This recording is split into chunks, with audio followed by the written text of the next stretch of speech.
بسم اللہ الرحمن الرحیم نحمدہ نصلی علی رسولہ الکریم وعلی آلہ واصحابہ اجمعین۔ میرے محترم بھائیوں، دوستوں، بزرگوں اور ڈیلی تعلیم چینل کو دیکھنے والوں، السلام علیکم ورحمۃ اللہ وبرکاتہ۔ اللہ تعالیٰ کا ہم پر بہت بڑا احسان ہوا ہے کہ اللہ تعالیٰ نے ہمیں مسلمان پیدا فرمایا، حالانکہ اللہ سبحانہ و تعالیٰ اس چیز پر قادر تھے کہ ہمیں کسی اور مذہب میں، غیر مسلم گھرانے میں بھی پیدا فرما سکتے تھے، لیکن اللہ تعالیٰ نے ہم پر کرم نوازی کی اور ہمیں مسلمان گھرانے میں پیدا فرمایا اور حضور پاک صلی اللہ علیہ وسلم کا امتی پیدا فرمایا۔ اور اللہ تعالیٰ کو اپنا دین اسلام تمام مذاہب سے زیادہ محبوب ہے، اور اللہ تعالیٰ نے اس دین اسلام کے لیے اپنی محبوب ہستیاں، انبیاء علیہ السلام جیسی ہستیوں کو اس دین کے لیے قربان بھی کیا اور بہت سخت سے سخت امتحان سے بھی گزارا۔ ہمارے پیارے نبی حضور پاک صلی اللہ علیہ وسلم نے بھی اس دین کے لیے بہت بڑی تکلیفیں اور اذیتیں اٹھائیں۔ اسی طرح آپ صلی اللہ علیہ وسلم کے صحابہ نے بھی سخت سے سخت تکلیفیں اٹھائیں اور لوگوں نے ان کو ستایا، ان کو تکلیفیں دیں، ان کو اذیتیں دیں، لیکن صحابہ اکرام رضی اللہ تعالیٰ عنہم اجمعین نے آپ صلی اللہ علیہ وسلم کے دین کو سینے سے لگایا اور کسی چیز کی پرواہ کیے بغیر وہ اپنے سفر میں چلتے رہے، یہاں تک کہ وہ دین صحابہ اکرام رضی اللہ تعالیٰ عنہم اجمعین کے خون پہ تیرتا ہوا ہم تک پہنچا اور بڑی قربانیوں کے ساتھ پہنچا۔ آپ صلی اللہ علیہ وسلم کے پیارے چچا حضرت حمزہ رضی اللہ تعالیٰ عنہ غزوہ احد میں شہید ہو گئے اور کافروں نے آپ رضی اللہ تعالیٰ عنہ کے کان، ناک وغیرہ اور اعضاء کاٹ دیے اور سینہ چیر کر دل نکالا اور اسی طرح کے ظلم کیے۔ لڑائی کے ختم پر حضور اکرم صلی اللہ علیہ وسلم اور دوسرے صحابہ اکرام رضی اللہ تعالیٰ عنہم اجمعین شہیدوں کی لاشیں تلاش کر رہے تھے اور شہید صحابہ اکرام رضی اللہ تعالیٰ عنہم اجمعین کی تجہیز و تکفین کا انتظام فرما رہے تھے کہ حضرت حمزہ رضی اللہ تعالیٰ عنہ کو اس حالت میں دیکھا، نہایت صدمہ ہوا اور ایک چادر سے ان کو ڈھانک دیا۔ اتنے میں حضرت حمزہ رضی اللہ تعالیٰ عنہ کی حقیقی بہن حضرت صفیہ رضی اللہ تعالیٰ عنہ تشریف لائیں کہ اپنے بھائی کی حالت کو دیکھیں۔ حضور صلی اللہ علیہ وسلم نے اس خیال سے کہ آخر عورت ہے، ایسے ظلموں کو دیکھنے کا تحمل مشکل ہوگا، ان کے صاحبزادے حضرت زبیر رضی اللہ تعالیٰ عنہ سے ارشاد فرمایا کہ اپنی والدہ کو دیکھنے سے منع کرو۔ انہوں نے والدہ سے عرض کیا کہ حضور، اور حضرت زبیر رضی اللہ تعالیٰ عنہ نے اپنی والدہ کو دیکھنے سے منع کر دیا۔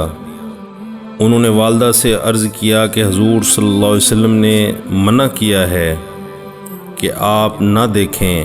انہوں نے کہا کہ میں نے یہ سنا ہے کہ میرے بھائی کے ناک، کان وغیرہ کاٹ دیے گئے ہیں، اللہ کے راستے میں یہ کون سی بڑی بات ہے، ہم اس پر راضی ہیں، میں اللہ سے ثواب کی امید رکھتی ہوں اور انشاءاللہ صبر کروں گی۔ حضرت زبیر رضی اللہ تعالیٰ عنہ نے حضور پاک صلی اللہ علیہ وسلم سے جا کر ان کی بات ذکر کی تو حضور صلی اللہ علیہ وسلم نے اس کا جواب سن کر دیکھنے کی اجازت عطا فرما دی۔ آ کر دیکھا اور ان للہ و انا الیہ راجعون پڑھا اور ان کے لیے استغفار اور دعا کی۔ ایک روایت میں ہے کہ غزوہ احد میں جہاں لاشیں رکھی ہوئی تھیں، ایک عورت تیزی سے آ رہی تھی۔ حضور صلی اللہ علیہ وسلم نے فرمایا، دیکھو عورت کو روکو۔ حضرت زبیر رضی اللہ عنہ کہتے ہیں کہ میں نے پہچان لیا کہ میری والدہ ہیں، میں جلدی سے روکنے کے لیے بڑھا مگر وہ قوی تھیں۔ ایک گھونسا میرے مارا اور کہا پریں ہٹ۔ میں نے کہا کہ حضور صلی اللہ علیہ وسلم نے منع فرمایا ہے، تو فوراً کھڑی ہو گئیں۔ اس کے بعد 2 کپڑے نکالے اور فرمایا میں اپنے بھائی کے لیے کفن لائی تھی کہ میں ان کے انتقال کی خبر سن چکی تھی۔ ان کے کپڑوں میں ان کو کفنا دینا۔ ہم لوگ وہ کپڑے لے کر حضرت حمزہ کو کفنانے لگے کہ برابر میں ایک انصاری شہید پڑے تھے جن کا نام حضرت سہیل رضی اللہ تعالیٰ عنہ تھا۔ ان کا بھی کفار نے ایسا ہی حال کر رکھا تھا جیسے حضرت حمزہ رضی اللہ تعالیٰ عنہ کا حال کیا تھا۔ ہمیں اس بات سے شرم آئی کہ حضرت حمزہ رضی اللہ تعالیٰ عنہ کو 2 کپڑوں میں کفن دیا جائے اور انصاری کے پاس ایک بھی نہ ہو، اس لیے ہم نے دونوں کے لیے ایک ایک کپڑا تجویز کر دیا، مگر ایک کپڑا ان میں بڑا تھا دوسرا چھوٹا تھا، تو ہم نے قرعہ ڈالا اور قرعہ میں جو کپڑا حضرت حمزہ رضی اللہ تعالیٰ عنہ کے حصے میں آیا وہ کپڑا چھوٹا نکل آیا، اور قرعہ میں بڑا کپڑا حضرت سہیل رضی اللہ تعالیٰ عنہ کے حصے میں آیا، اور حضرت حمزہ رضی اللہ تعالیٰ عنہ کے حصے میں جو آیا ان کے قد سے بھی کم تھا۔ اگر سر کو ڈھانکا جاتا تو پاؤں کھل جاتے اور پاؤں کی طرف کیا جاتا تو سر کھل جاتا۔ حضور پاک صلی اللہ علیہ وسلم نے ارشاد فرمایا کہ سر کو کپڑے سے ڈھانک دو اور پاؤں پر پتے وغیرہ ڈال دو۔ ابن سعید رضی اللہ تعالیٰ عنہ کی روایت ہے کہ میں نے حضرت صفیہ رضی اللہ تعالیٰ عنہا جب 2 کپڑے لے کر حضرت حمزہ کی لاش پر پہنچی تو ان کے قریب ہی ایک انصاری اسی حال میں پڑے ہوئے تھے۔ ایک ایک کپڑے دونوں کو کفن دے دیا۔ حضرت حمزہ کا کپڑا بڑا تھا۔ یہ روایت مختصر اور خمیس کی روایت مفصل ہے۔ یہ 2 جہاں کے بادشاہ کے چچا کا کفن ہے، وہ بھی اسی طرح کہ ایک عورت اپنے بھائی کے لیے 2 کپڑے دیتی ہے اور اس میں یہ گوارا نہیں کہ دوسرا انصاری بے کفن رہے۔ ایک ایک کپڑا بانٹ دیا اور پھر چھوٹا کپڑا اس شخص کے حصے میں آیا جو کئی وجہ سے ترجیح اور استحقاق بھی رکھتا تھا۔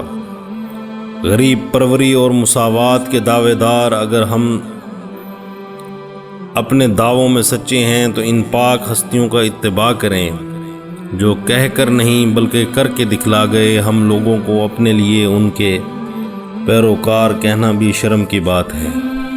دعا اللہ رب العزت ہمیں صحابہ اکرام رضی اللہ تعالیٰ عنہم اجمعین کے نقش قدم پہ چلنے کی توفیق عطا فرمائے۔